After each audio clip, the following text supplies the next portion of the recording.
My father grew up in the Uinta Basin, came out and went to school here in Utah and graduated in speech therapy.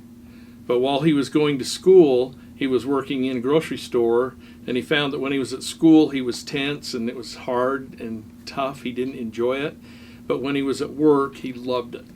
And so when he graduated from college, he decided that he was going to go into the grocery industry.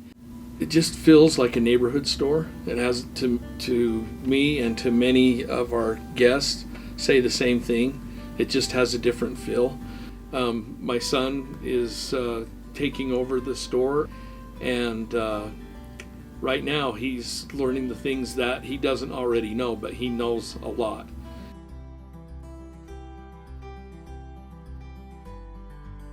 It was so exciting when I first moved here to have this place that was so close and so accessible even to me when I was in like 5th grade. It was, going down with my friends and scratching up our spare change and dollar bills from our grandparents and buying packages of Oreos and Dave's donuts, and it was exciting, and it was this kind of independence. And as I grew up, it was still kind of that staple of independence for me, and that place that I could go and see people from my community and really feel like, oh, this is a town. I live in a town. I live in a community. Breaking news tonight, the coronavirus forcing millions more Americans into virtual lockdown. Starting today, your next trip to the grocery store could look a little different. Authorities say the death toll is still spiking. At least 627 new fatalities. Closed for 2 days of cleaning after 4 employees died from COVID-19. The National Grocers Association warns some products may be temporarily out of stock. Never had anything like this before in the industry during my lifetime. The pressure at the warehouse continues to be very difficult, and our truck that should have been here early this morning is now going to arrive much later. We will be opening at noon, but we will have some aisles that are going to be blocked off. Oh boy. Do you want to hear my COVID story? Okay, so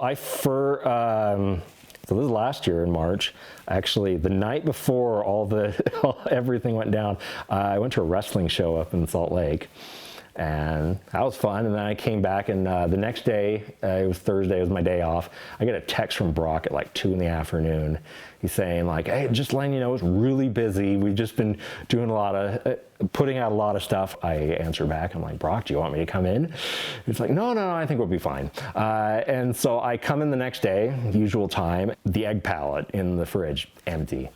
Lots of things empty. And so I spent that whole first morning just everything else we had in the fridge that wasn't on the shelves went on the shelves.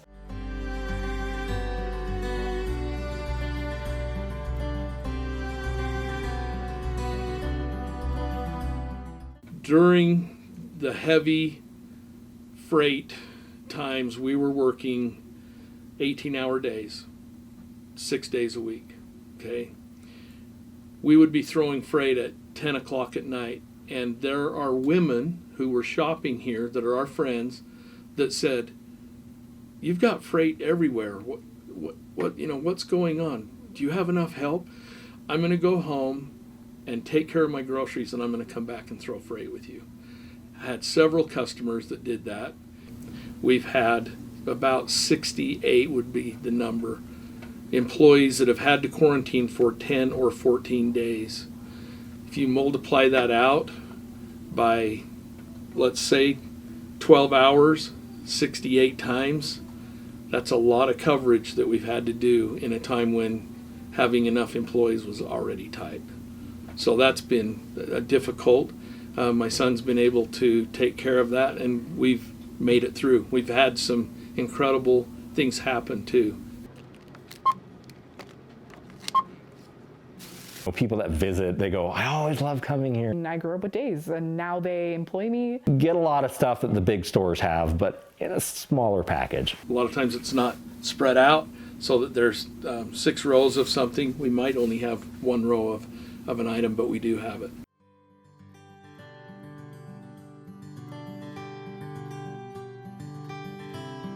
We're going to the 3rd generation Days Market, and you can see the difference now because of his hand in things.